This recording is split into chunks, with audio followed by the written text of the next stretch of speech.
Bismillah ar-Rahman rahim, starting with the name of Allah, which is passionately merciful and entirely merciful. Today our topic is singular matrix.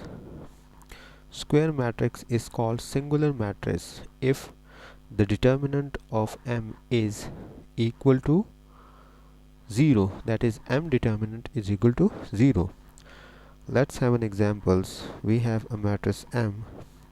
Its element is 4 4 3 3. By taking the determinant of matrix M, we will draw two lines on each side of M. It's mean determinant of M. Okay, by cross multiplying its elements, we will get 12 minus 12.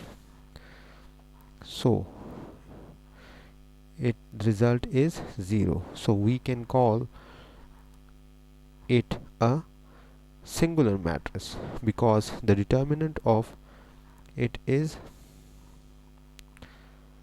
0. Thank you for watching my video. Allah Hafiz.